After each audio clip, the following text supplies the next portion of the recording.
అందరికీ నమస్కారం. Welcome to our channel. చాలా సంతోషంగా ఉందండి. 99 రోజుల తర్వాత పిన్నెల్లి రామకృష్ణారెడ్డి గారు ఈరోజు జైలు నుంచి విడుదలయ్యారు. ఉగాది రోజునే వారు విడుదలవ్వడం చాలా సంతోషం. ఒకసారి ఈ కేసు పూర్వాపరాలు చూస్తే అసలు పిన్నెల్లి రామకృష్ణారెడ్డి గారికి ఎటువంటి సంబంధం లేదండి. వైఎస్ఆర్ కాంగ్రెస్ పార్టీ వాళ్ళకి అసలుకే సంబంధం లేదు. ఆధిపత్య పోరులో భాగంగా తెలుగుదేశం వాళ్ళే అటుపక్క ఇటుపక్క తెలుగుదేశం వాళ్ళే వాళ్ళు కొట్లాడి చంపుకుంటే అన్యాయంగా అక్రమంగా పిన్నెల్లి రామకృష్ణారెడ్డి గారిని నిర్బంధించారు, జైల్లో పెట్టారండి. 98 రోజులు జైల్లో పెట్టి 99వ రోజు విడుదలయ్యారు. ఒకసారి జైలు నుంచి విడుదలైన రామకృష్ణారెడ్డి గారు ఏం మాట్లాడుతున్నారో వినండి, తర్వాత మాట్లాడుకుందాం. వెల్దుర్తి మండలం గుళ్ళపాడు గ్రామంలో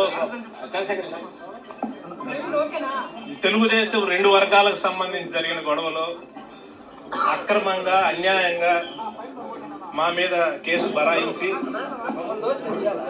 ఈ రోజుకి 99 రోజులు అక్రమంగా కూడా నిర్బంధించడం జరిగింది. ఆ గ్రామంలో ఈ సంఘటన జరగడానికి ఒక నెల ముందు కూడా ఆధిపత్య పోరులో రెండు వర్గాలకు సంబంధించి ఇక్కడ గొడవలు జరిగినాయి. కనసల్ ఎస్పీ గారు కూడా ఆ గ్రామాన్ని సందర్శించడం జరిగింది. టోటల్ గా కూడా ఆ గ్రామానికి సంబంధించి ఏం జరుగుతున్నది కూడా తెలుసు.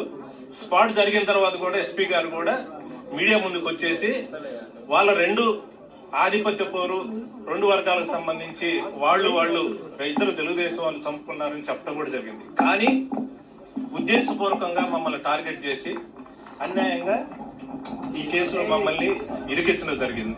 నేను చెప్తా ఉన్నాను, ఖచ్చితంగా మాకంటూ ఒక రోజు వస్తుంది. వచ్చిన రోజు దీని వెనకాల ఎవరున్నారో ఎవరిని కూడా వదిలిపెట్టే ప్రశ్న లేదు. రాజకీయ నాయకులు కాదు, అధికారులు కాదు, ఎవరున్నా కూడా ఖచ్చితంగా వాళ్ళందరినీ కూడా చట్టం ముందు నిలబెడతాం. ఎవరైతే మమ్మల్ని మానసిక క్షోభకు గురి చేసి ఈ రకంగా అన్యాయంగా కూడా మా పార్టీ పెట్టిన 15 సంవత్సరాల నుంచి కనీసం వాళ్ళ మొహాన్ని కూడా తెలియదు. మా ఆఫీసుకు కానీ మా దగ్గరకు కానీ వాళ్ళు వచ్చిన పరిస్థితి లేదు. కానీ వీళ్ళందరూ గూడు పుటానా చేసి ఏదైతే మమ్మల్ని అక్రమంగా కేసు పెట్టి ఈరోజు 99 రోజులు ఈరోజు మమ్మల్ని పెట్టారో అంతకంతకు అనుభవిస్తారు. మా టైం కూడా వస్తుంది. మా టైం అయినప్పుడు మేమేదో చూపిస్తాం. ఖచ్చితంగా తప్పు చేసిన వాళ్ళందరినీ చట్టం ముందు ఖచ్చితంగా నిలబెడతాం. నేను మళ్ళీ ఒకటే చెప్తున్నానండి, నారా లోకేష్ అనే వ్యక్తి చాలా డేంజరస్ గేమ్ ఆడుతున్నాడు. చాలా అంటే చాలా. ఎవరు ఏ విధంగా ఎక్కడ తప్పు చేసినా వైఎస్ఆర్ కాంగ్రెస్ పార్టీకి ఆపాదించడం, వాళ్ళని జైల్లో పెట్టడం మనం చూస్తున్నాము.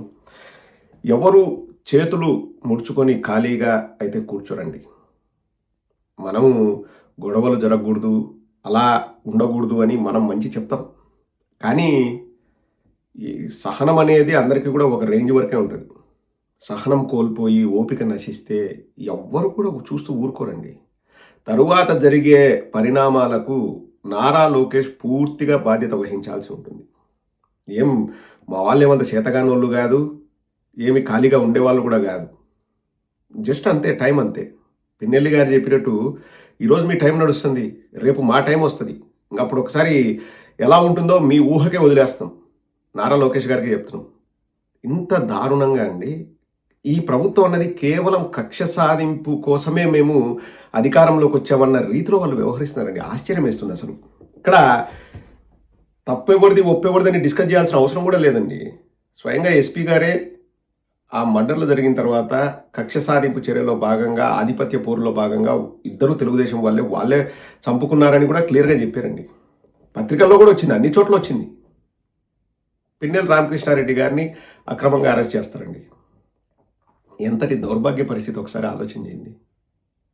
అంటే ఇంకా ఏం జరిగినా వైఎస్ఆర్ కాంగ్రెస్ పార్టీ వాళ్ళపైకి ఆపాదించడము, వాళ్ళని జైల్లో పెట్టడం, వాళ్ళ క్యారెక్టర్ అసాసినేషన్ చేయడము, ఇంకా సోషల్ మీడియా ఉంది కదా అని చెప్పేసి పుంకాను పుంకాలుగా వాళ్ళపైన బురద చల్లడం, ఇంకా వాడంత షెడ్యూడ్ ప్రపంచంలో లేరన్నట్లు చిత్రీకరించడం. ఏందండి ఇది? ఆటవిక పరిపాలన సాగుతుంది. బట్ మనము ఆగండ్రా అని ఒక రేంజ్ వరకు చెప్పగలమండి. తర్వాత ఎవరు మాట వినరు. ఇంకా ఆ రోజు జరిగే పరిణామాలకు నా బాధ ఏంటంటే అమాయకులు ఎవరికి ఇబ్బంది కలగకూడదు అన్నది నా బాధ అండి. మళ్ళా ఒకటే చెప్తున్నా, తండ్రి కొడుకులు ఇద్దరు ఏం చేస్తారు? హైదరాబాద్ పోతారు రేపు అధికారం పోగానే. ఇటు పక్కకు రాను కూడా రారు. ఎవరు బలిపశువులు అయ్యేది ఎవరు? సామాన్య కార్యకర్తలు. నారా లోకేష్కి అది అర్థం కావట్లే. నారా లోకేష్ ఎంతవరకు ఏం చేస్తున్నాడంటే, నేను ఒక మాస్ లీడర్గా ఎలివేట్ కావాలి, నేను గొప్పలు చూపించుకోవాలి, ఇంకా నన్ను ఒక మాస్ లీడర్గా గుర్తుపెట్టుకోవాలి. ఎందుకంటే వాళ్ళ నాయన విజనరీ అన్నారు. నారా లోకేష్ను విజనరీ అనే దానికి ఛాన్సే లేదు. నారా లోకేష్కు బుర్ర తక్కువని అందరికీ తెలుసు, రాష్ట్ర ప్రజలందరికీ తెలుసు. ఇంకేందంటే వాళ్ళ కార్యకర్తలో నా మాస్ ఇమేజ్ తెచ్చుకుంటా అని నక్క వాతలు పెట్టుకున్నట్టు పెట్టుకుంటున్నాడు. కానీ నీ ఇమేజ్ మేక్ ఓవర్ కోసము, నీ జిలానందం కోసము, నీ సునకానందం కోసము సామాన్యుల్ని బలి చేస్తున్నావు నారా లోకేష్, గుర్తుపెట్టుకో. ఈరోజు నారా లోకేష్ ఉన్నాడు కదా అని చెప్పేసి తెలుగుదేశం కార్యకర్తలు కూడా రెచ్చిపోతూ ఉండొచ్చు.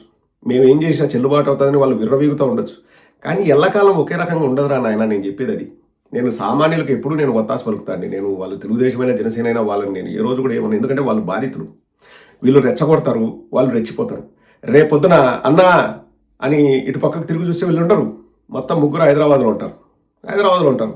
మీకు దిక్కెవరు? వద్దు, ఇది వద్దనే నేను చెప్తున్నా. ఎప్పటికీ గొడవలు వద్దు, ఈ రెచ్చిపోవడాలు వద్దు. కానీ నారా లోకేష్ అట్లా చెప్పట్లే. సమస్య ఏంటంటే నారా లోకేష్ రెచ్చగొడుతున్నాడు, రెచ్చగొట్టి పబ్బం గడుపుకుంటున్నాడు, which is very very dangerous, very very dangerous. Nara Lokesh ఇప్పటికైనా బుద్ధి తెచ్చుకొని, ఇంకా మీ ప్రభుత్వం ఎట్లుందో ప్రజల్లోకి వెళ్తే వాళ్ళే చెప్తారు, నేను చెప్పాల్సిన అవసరం లేదు. రైతులు ఎండగడుతున్నారు, విద్యార్థులు అక్కితు అని ఊస్తున్నారు, ఉద్యోగాల కోసం వెయిట్ చేస్తున్న పిల్లలు అయ్యో రామచంద్ర మాకు ఉద్యోగం బాబు అని వాళ్ళు అలమటిస్తున్నారు. ఉద్యోగస్తులకి అసలు వాళ్లకు పదోన్నతులు లేవు, వాళ్లకు ఏమీ పెరగలేదు. ఇంకా ఎవరి పరిస్థితి బాగలేదు రాష్ట్రంలో. అవన్నీ పట్టించుకోకుండా నేను కక్ష సాధిస్తాను, నేను సునకానందం పొందుతాను, నేను అర్థమవుతుందా రాజా అంటాను, నేను ప్రైవేటు విమానాల్లో క్రికెట్ మ్యాచ్లు చూడడానికి పోతాను, ఒకరేమో ప్రైవేట్ విమానాల్లో క్రికెట్ మ్యాచ్లకి, ఒకరేమో ప్రైవేట్ విమానాల్లో సినిమా షూటింగ్లకి, ఇంకొక అతను ఏం మాట్లాడతాడో ఆయనకే తెలియదు. కుక్కలు చింపిన విస్తరణ ఈ రాష్ట్రం. కానీ నిజమన్నది నిలకడగా తెలుస్తుందండి. ఇప్పుడు వివేకానంద రెడ్డి కేసు ఏమైందో అందరికీ తెలుస్తుంది, లేకపోతే తిరుమలలో ఏమైందో అందరికీ తెలుస్తుంది, లేకపోతే వీళ్ళ ప్రవర్తన, వీళ్ళ నిజస్వరూపం ఏందో అందరికీ తెలుస్తుంది. నారా లోకేష్ అనేవాడు వాళ్ళ అమ్మనో లేకపోతే వాళ్ళ నాయన్ని ఏదన్నా అంటే మాత్రం ప్రభుత్వాన్ని, అధికారాన్ని, ఎవరు మీరిచ్చిన అధికారాన్ని అడ్డం పెట్టుకొని తన సొంత లాభం కోసం, తన సొంత ఆవేశాన్ని తీర్చుకోవడానికి ప్రభుత్వాన్ని, పరిపాలనను, అధికారాన్ని వాడుకుంటాడంట. ఇంకా మిగతా ఎవరిని తిట్టినా, ఎవరిని వాళ్ళు బండబూతులు తిట్టినా, నరికినా, చంపినా వాళ్ళ మీద కేసులు ఉండవు. ఆపోజిట్ వాళ్ళ మీద బనాయిస్తారు ఆ కేసులన్నీ. గమనించండి, ఒక్కసారి మీరే గమనించండి. మనం చెప్పేది ఏదైనా అబద్ధం చెప్తున్నామా? ఒక్కసారి మీరే ఆలోచన చేయండి.